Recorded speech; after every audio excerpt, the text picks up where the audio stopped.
I'm sure you read about the floods every day all over the place. All we have to do is harness the flood waters. That's the answer.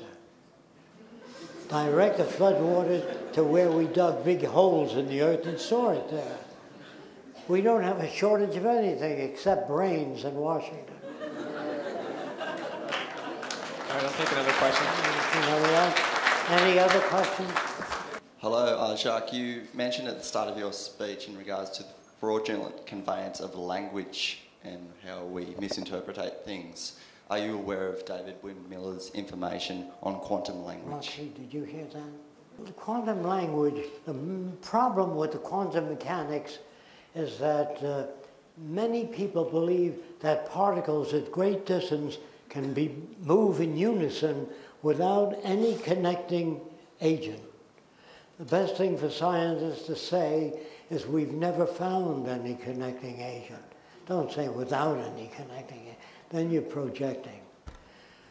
It's so difficult for people to learn how to say I don't know. They got opinions about everything. Some scientists think the Big Bang was the beginning. What was the day before the Big Bang? Nothing? So scientists move into metaphysics too. When they don't know the answers, they invent stories.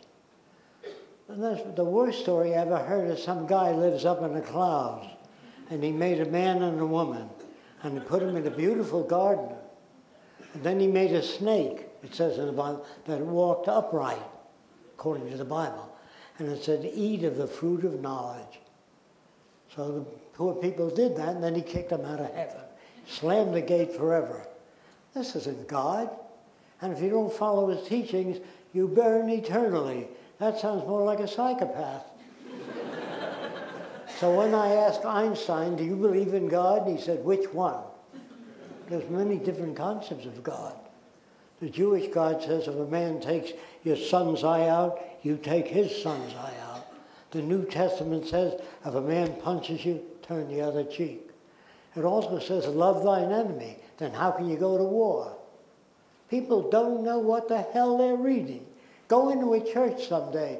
You'll see people dress and say she was married twice. You're not supposed to gossip. Larry King said to me once, what do you think of Christianity? I said, it's a wonderful idea. When are they putting into practice? I've never met a Christian. One that loves everybody, is kind to everybody. Well, I say, well, you got to be realistic. Then stop going to church. Stop pretending to believe in God. Because a lot of people are opportunists. They go to church as an investment. After you kick the bucket, there's something up there for you. And a religious person might help an old lady across the street, and he looks up and says, how am I doing? For credits. Now, when an atheist helps an old lady across the street, there's no reward. He does it because he feels for the person. So I have more confidence in atheists than I do in any religious person I've met. And then if you go to India, they have beliefs like renunciation of all material things. Well, somebody feeds those people. They bring baskets of food to them. So when you don't get married, don't have children, you don't have the problems. So renunciation is easy in India. You don't have any money anyway. So there's nothing to renounce. So when people ask, like you take a guy like King Solomon in the Bible, he had 1,000 wives. Everybody respects him. Today he'd be arrested as a bigamist with 1,000 wives. What the hell's the matter with him? So all the people that you admire today are bums and insignificants mentally. Those are the people they teach you. Bill Gates, a guy has billions of dollars. If I had that kind of money, I feel I'm so obligated to society, I build schools and hospitals and everything else from guilt, just taking the money from people. Bill Gates is an asshole.